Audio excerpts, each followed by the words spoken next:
Recentemente, o STF decidiu que é dispensável a presença de advogado na primeira audiência de pedido de alimentos. Como isso vai funcionar na prática? Quais os riscos de ir para essa primeira audiência sem advogada? E quais são as questões que você precisa saber sobre essa nova decisão? Sobre isso que nós vamos falar no vídeo de hoje.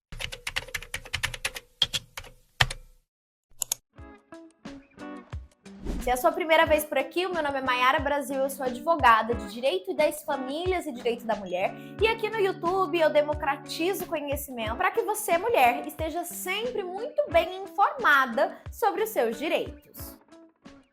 Pois bem, a Lei de Alimentos, que é do ano de 1968, já previa que o pedido de alimentos poderia ser realizado num primeiro momento, sem a presença de advogado. Mas a Constituição Federal, que é de 1988, prevê que o advogado ele é indispensável para o acesso à justiça. Então, isso significava que você não poderia pedir alimentos, por exemplo, sem a presença de um advogado ou uma advogada. Então, o Conselho Federal da OAB, que é a Ordem dos Advogados do Brasil, entrou com uma ação pedindo para que o STF sanasse essa questão. Pode ou não pode?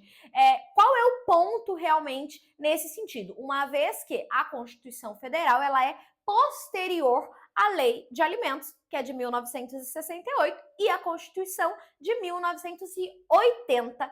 E para a OAB, o texto que prevê que não é necessário advogado ou advogada na primeira audiência de ação de alimentos, viola o princípio à ampla defesa, o princípio ao contraditório, o princípio do devido processo legal, do acesso à justiça, o princípio da isonomia e do acesso a uma defesa técnica e especializada, afirmando o seguinte: a representação por profissional capacitado é mecanismo necessário para assegurar o equilíbrio da relação processual e a efetividade do princípio da isonomia.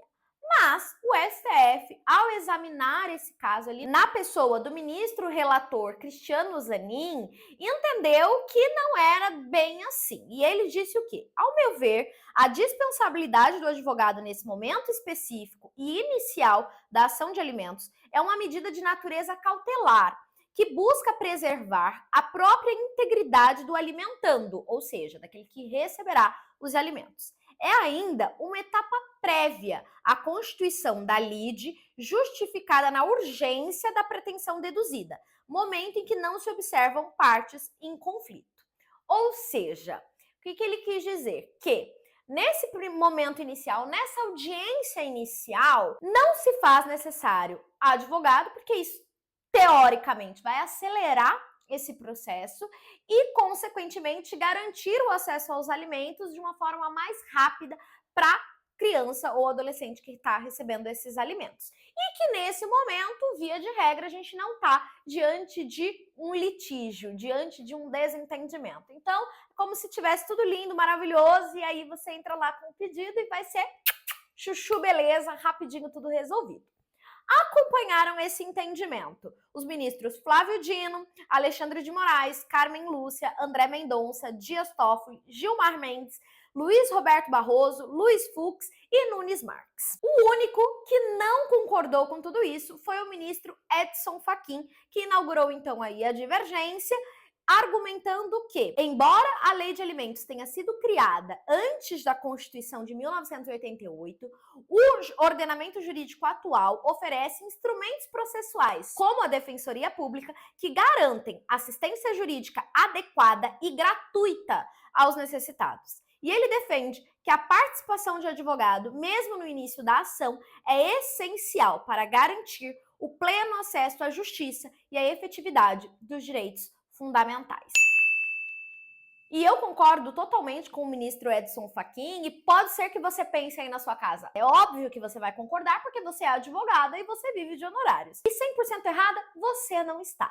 Mas, como advogada especialista em ação de alimentos, eu já fiz inúmeras audiências em processos de alimentos, já atuei em inúmeros processos e tudo que eu vou falar daqui para frente é com muita experiência em mais de 7 anos de atuação e realização de audiências e um trabalho muito ativo, tá? E um trabalho muito ativo, especialmente na defesa dos direitos das mulheres. Como tudo isso funcionará na prática, a gente ainda não tem essa certeza, mas supostamente, com isso, você pode ir ao fórum dizer que quer processar o pai dos seus filhos para o pagamento de pensão alimentícia e vai ser agendada uma audiência de conciliação em que vocês estarão ali para negociar os valores deste alimento. E aqui, gente, entra o grande problema nessa questão. Como eu já mencionei, eu já fiz inúmeras audiências, inclusive audiências de conciliação, e com todo o respeito que eu tenho por todos os conciliadores de todos os tribunais de justiça nos quais eu já trabalhei, e são muitos os tribunais no Brasil em que eu já trabalhei, boa parte desses profissionais incentivam sim a prática do acordo.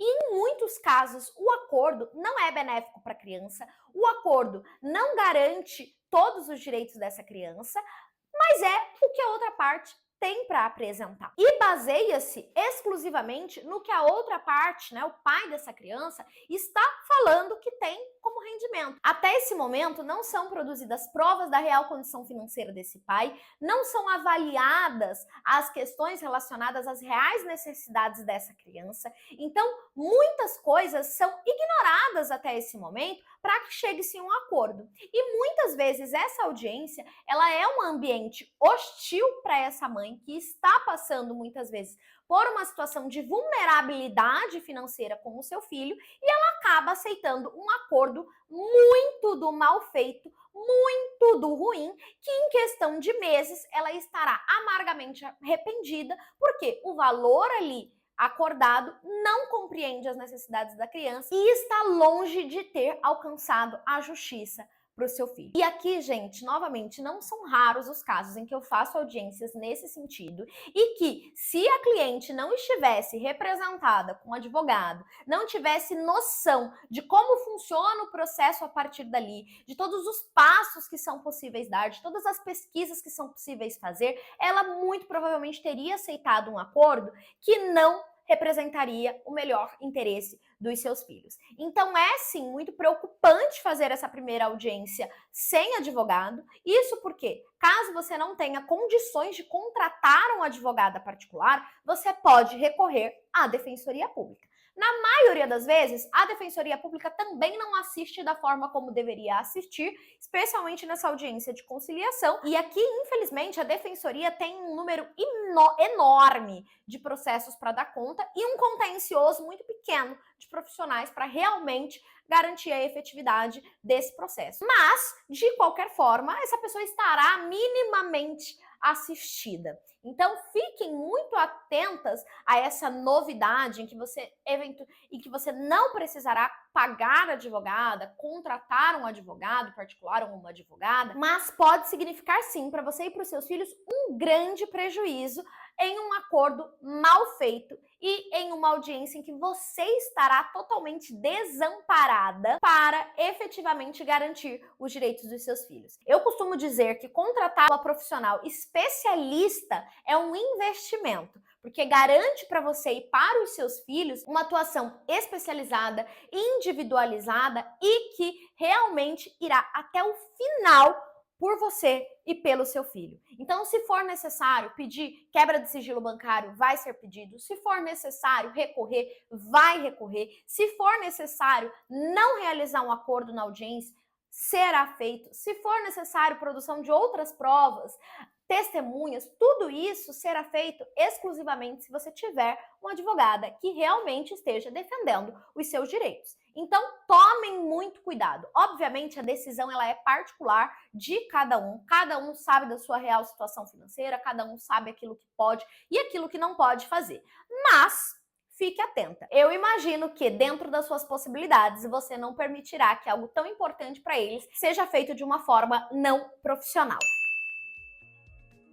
Então fique atenta, tome todos os cuidados, caso você decida realmente não ter uma advogada nessa audiência de conciliação, saiba que você não é obrigada a fazer acordo, que um acordo precisa ser bom para ambas as partes e que se você não estiver satisfeita com aquilo que está sendo proposto, você pode encerrar, você pode não realizar um acordo e aí depois disso você procura uma advogada para realmente conduzir esse processo até o final. Espero que tenha ficado claro para você. Se essas informações foram úteis, vou te pedir para curtir esse vídeo, para encaminhar para uma amiga. E se você ficou com alguma dúvida, deixe seu comentário aqui que eu vou te responder com toda alegria.